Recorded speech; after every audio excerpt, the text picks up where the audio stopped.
but it's not enough damage to stifle that third base. Yeah. That's pretty interesting. Yeah, that was a bit strange. I like to see those kind of builds, though. Only Gumiho does them, and it's a shame we don't get to see Gumiho that much, but it's fun.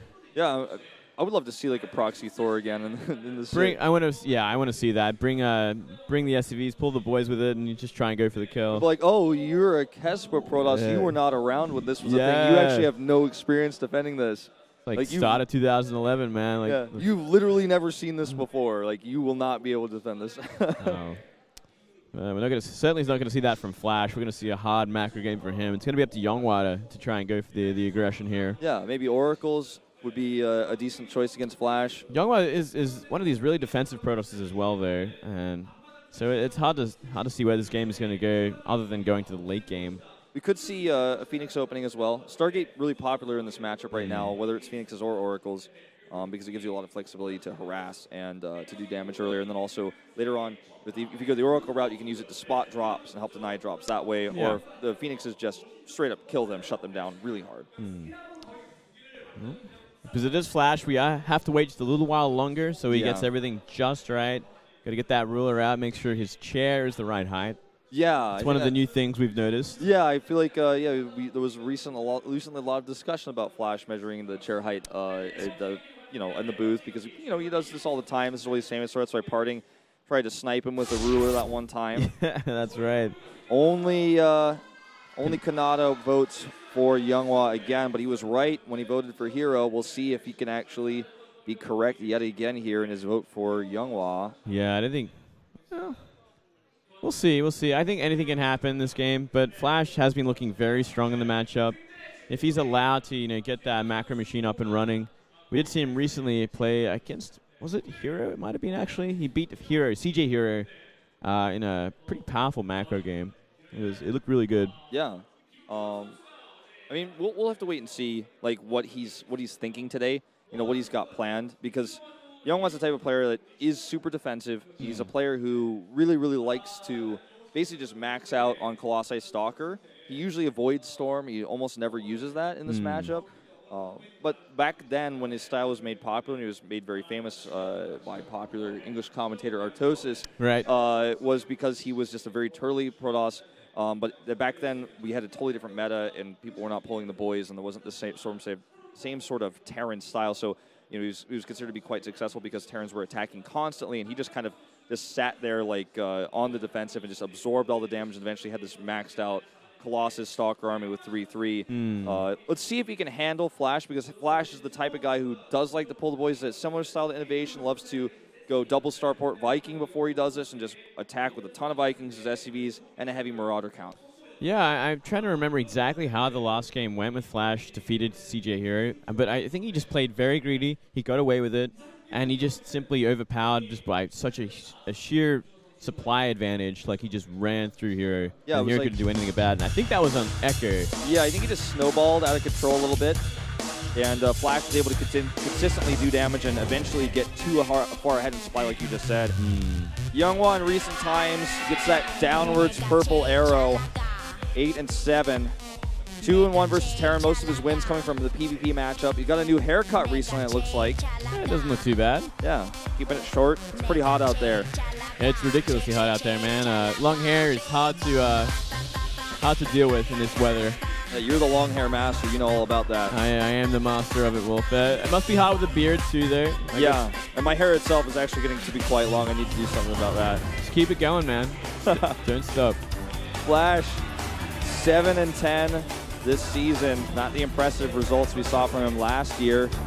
4-3 versus Protoss and 2-4 versus YongHwa. 6-9 in ace matches, Kappa. Yeah. Well, he did that on purpose. No doubt. Yeah, we haven't seen him much of Flash. He didn't. Oh, he did qualify. Oh, he did do well in Codas. And he's been doing, so-so in Pro League. I heard he streamed for like 5 minutes the other day. Was it 5 minutes? Something like that. He lost the game. He's like, screw this. All right, guys, we're going to jump into this right away here. YongHwa versus Flash on Deadwing.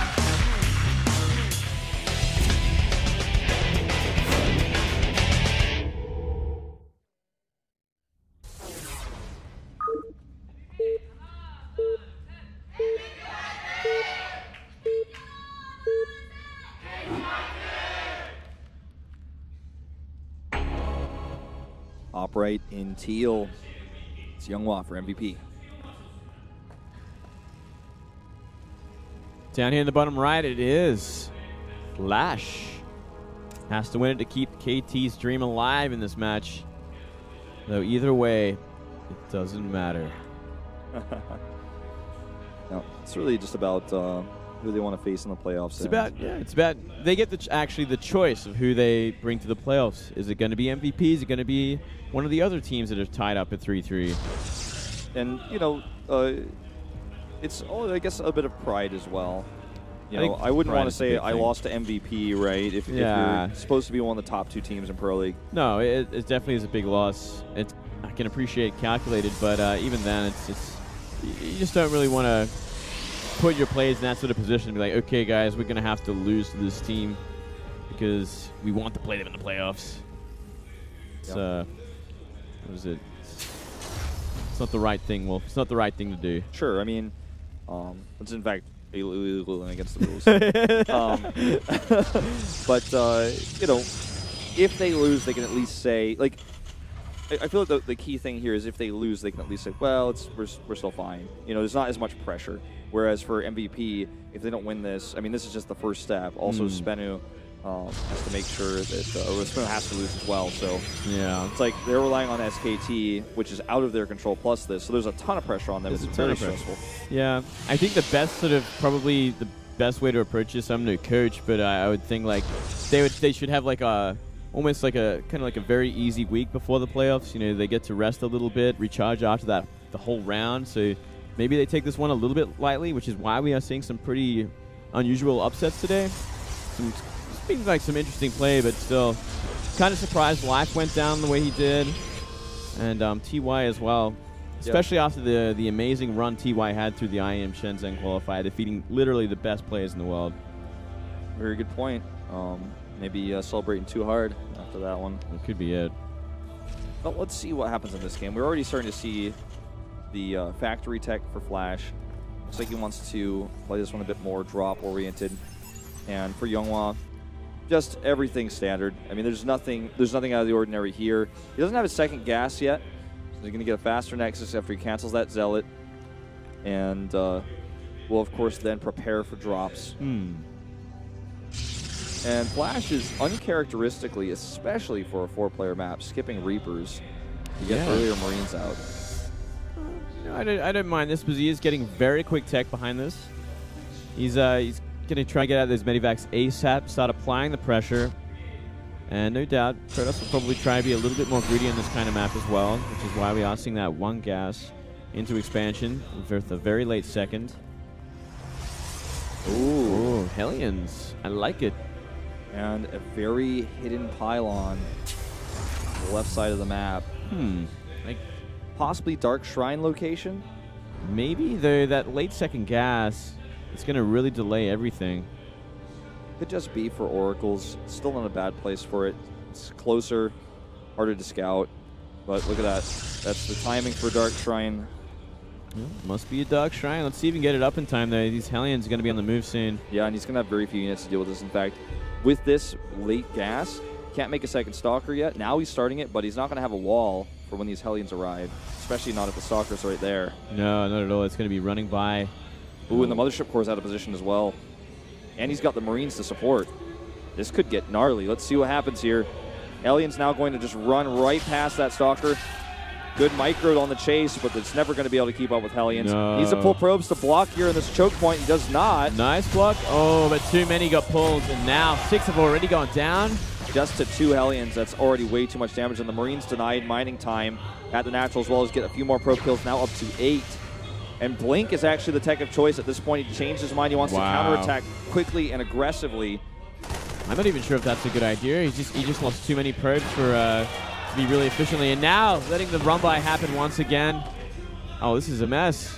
And I feel like at this point, Flash also knows that probably something aggressive is to follow this up, because he sees nothing in the base. He's seen the entire base. He's like, oh, you've lost a ton of probes, and you don't have any tech here, so you hit something. And if Flash just gets bunkers up at home, he should be able to defend this. Yeah, he needs to start preparing for defense, but looks like he just wants to keep applying the aggression. You know, 6 more probes, 12 probes overall have gone down. And now he's got a Medivac out. And he's got 2 mines on the way. Good spawning locations for this. It's going to be there much faster. This is still a very scary follow-up that YongHwa is going to do, because the reason why it's somewhat scary is because the Terran has nothing to defend. Like, he's got 2 Marines and a Widow Mine at home. But if he takes any more damage here, he's not going to be able to reinforce his Stalkers, and even simply 1 bunker and an SCV repair will probably be enough, because YongHwa won't be able to consistently reinforce. Here comes a double drop. Is he paying attention? I think he is. He is. Keep it alive for now. But no detection. What? Takes 4 more probes, but he pulled him back for a second. This is some really sloppy play from YongHwa. Yeah, I mean, it looks like Flash is going to drop now at the natural. If he gets his drop down, nope, not going to get it down. But if he did, it would make the mining so difficult with no detectors on the map for YongHwa. Now, it looks like Flash has already started to realize that there's going to be a follow-up gateway attack, so he's kept his units back up in the main base, pulled out his SPs, and loses dropship, though. Oh, maybe not, just barely. And Stalker's not too concerned about this because they could blink away anyways. Oh, that medevac away. That's going to be important to defend this. He's got 2 bunkers up here in very strategic locations. He is repairing that medevac. Smart choice. Not a lot of Marauders out on the map, though. Just pure Marine here with just that reactor. The Stalkers actually blink through. They don't have a lot of room to work with, but taking some damage on that Widow Mine. Yeah, big damage there. Still going to do a lot of damage, though. You know, he's getting to the back of the base. There just isn't many Marines. There's no stim at all, and as you said, no Marauders. But now he's got to blink forward because he doesn't have anywhere else to run. He does avoid the SCVs this way. No Marines in the bunker, and he's just targeting them down individually. Blinks back again here. More Stalkers have joined the battle. Hey, he's actually finding some real damage here. You know, if he keeps this up, he might be able to whittle down Flash just enough. He's next to a bunker again, though, so he has to pull back for now. But 12 SCVs. No detection. He's not mining from his main base. And if a Widow Mine comes over here, he's not going to be able to mine here either. Oh, no. And here we go. He's big not damage. paying attention. Oh, somehow only 3 go down. I guess it's because he just doesn't have that many probes in general. Yeah, it could be it. Blinking forward again, though. This is his last chance. He used his blink. Cannot escape. Man. And we'll lose 2 more Stalkers. Make that 3. Make it all of them. And this attack is finished. It's done. There's no way he's going to find another way in. And Flash should be able to close this out. It's just going to be a matter of time because these mines are still camping the probe lines. There's nothing he can do about it either. Nothing. No. He's going to go for this last-ditch attempt. Blink past the bunker. There's too many reinforcements now. Plus, look at all these Widow Mines. The SCVs are going to block here. And this should be the end. We are looking to go to an ace match here, Moonglade. So we are. Flash keeping the dream alive. Widow Mines are strong against no detection. They're pretty powerful. They would have to be the most powerful state. Yep. No detection at all. And well, trying to cutely micro out of here. Oh, even misclicks that. YongHwa gonna draw this game out. This is mines dropping on top of the Stalkers, and 1 Stalker remains, 2 more being warped in. Never gonna work. He's just got no probes left. I mean, as I was saying earlier, it's not an issue of the drops killing him straight up. It's just an issue of him not being able to reinforce and eventually just running out of steam with these Stalkers. Micro could have been a little bit better, but Flash just knew exactly what he's going to be up against. Reacted very well. And here we go again. 3 Stalkers going to try and get the damage done. But it's never going to be enough. He's microing like a champ. Let's kill 1 more medevac, but I think he's going to type out here, GG. We're going to an ace match. And MVP's entire playoff fate will be determined by this next match. And, of course, the SKT matchup later, but this is the first step, and they need this ace match win now. The map is going to be Cactus Valley. Who do you think we're going to see from MVP? Oh man, I think we might see Gumi here. I think we're going to see YongHwa, despite the fact that he just lost. They like to play him in ace matches. They like to play him on big maps. I think we're going to see YongHwa versus Life. Even though Life lost as well, like Life can beat YongHwa. I think they're going to expect him there. Life hasn't seen him on Cactus Valley before. You could see Zest, but then you run the risk of Zest in the PvP ace match where he tends to actually fail. Yeah, I maybe. Oh, this is a tough one. We could see Stats as well. Might be a safer pick. That could actually be the right choice here. Cactus Valley. Oh man, I like Stats actually. I think that'd be